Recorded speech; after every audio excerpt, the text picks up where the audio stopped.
Assalamualaikum warahmatullahi wabarakatuh. Bagaimana kabar kalian anak-anak hebat? Semoga kita tetap dalam keadaan sehat ya. Hari ini kita akan belajar tema 1, subtema 4, pembelajaran 4 dan 5 kelas 3. Hari ini kita akan memberikan penjelasan tentang perkembangbiakan tumbuhan dengan cara vegetatif, yaitu dengan cara umbi, dengan cara stek batang, dan dengan spora. Yuk kita belajar. Yang pertama kita akan belajar perkembangbiakan dengan umbi. Nah, umbi ini biasanya terdapat di dalam tanah. Biasanya untuk tempat menyimpan cadangan makanan. Dapat juga digunakan sebagai alat perkembangbiakan.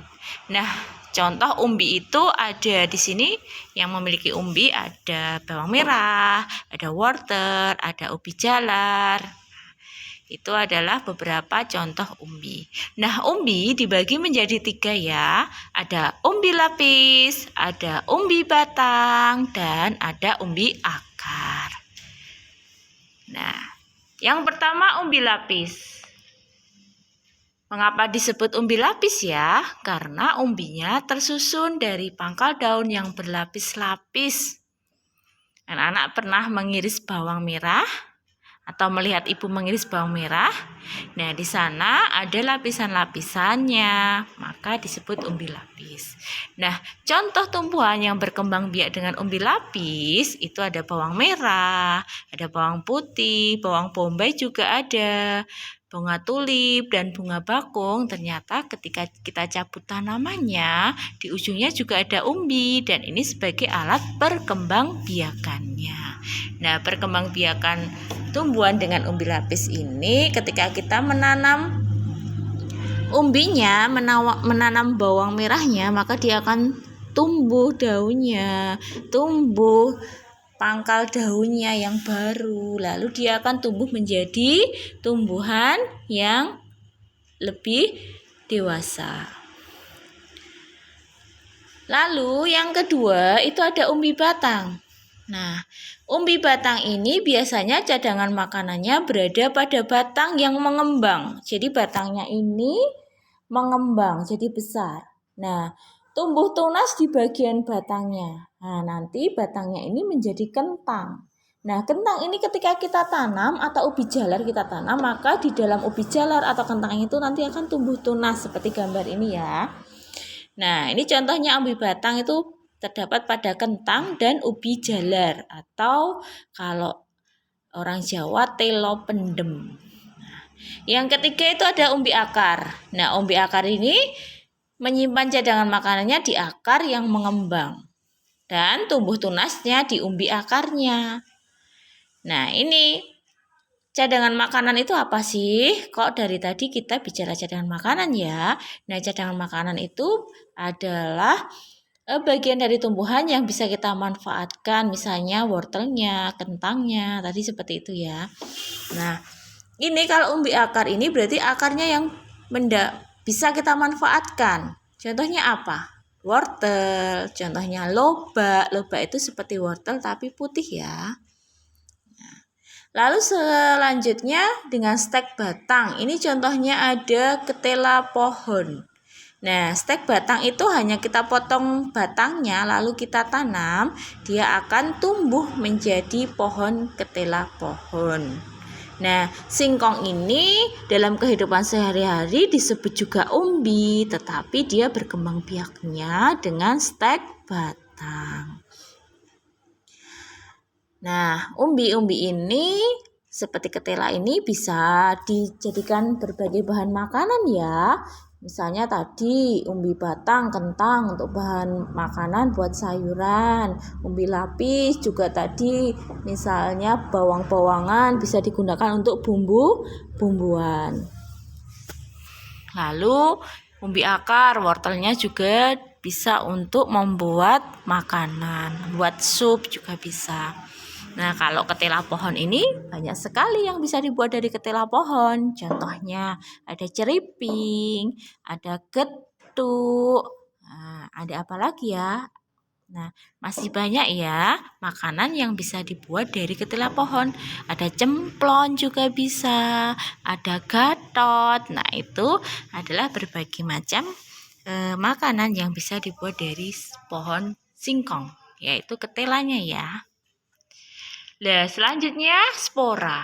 Nah, spora itu apa sih? Spora itu adalah alat perkembangbiakan yang terdapat pada kotak spora. Terdapat pada tumbuhan jamur, tumbuhan paku-pakuan. Nah, ini loh spora itu. Bintil-bintil ini, bintil-bintil coklat ini namanya spora. Kotak spora, di dalamnya ada sporanya.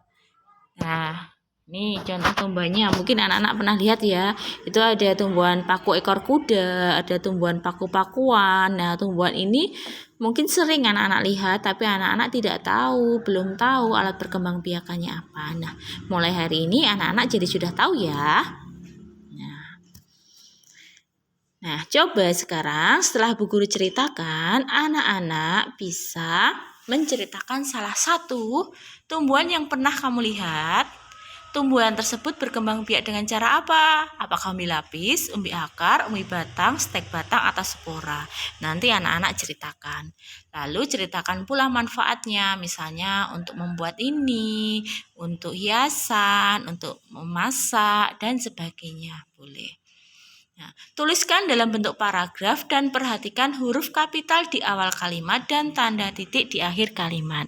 Jadi nanti anak-anak mulai belajar membuat paragraf ya. Seperti apa? Seperti ini, Dara. Nah, ini. Nah, paragraf itu kalimat pertamanya menjorok ke dalam. Jadi agak ke dalam, agak masuk ke dalam. Nah, kalau yang kata rusa ini, tanduk ini kan sejajar, lurus, jadi dia agak ke kiri. Nah, untuk kalimat pertama dia menjorok ke dalam. Aku melihat tanaman tanduk rusa di kebun Pak Rudi, titik. A-nya kapital, lalu terakhir diberi tanda titik. A-nya karena di awal kalimat. Lalu kalimat selanjutnya, tanduk rusa ini tumbuh di pohon mangga, titik. Nah, T-nya juga hurufnya kapital, huruf besar. Tanduk rusa berkembang biak menggunakan spora, titik. Jangan lupa ya. Aku bisa melihat sporanya di balik daun, titik.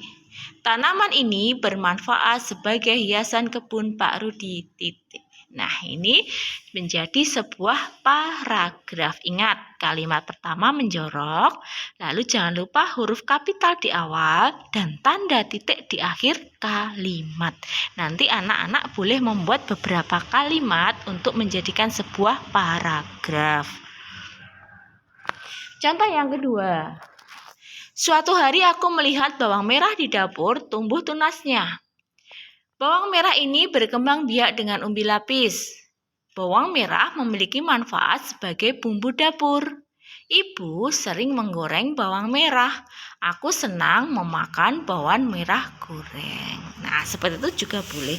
Nanti anak-anak boleh bercerita sesuai dengan pengalaman anak-anak ya, atau sesuai dengan tumbuhan yang pernah anak-anak lihat dari yang sudah dijelaskan Bu Guru tadi di atas. Begitu ya anak-anak, Bu Guru tunggu tugasnya. Silahkan nanti anak-anak menuliskannya dengan rapi, dengan pelan-pelan, jangan terburu-buru.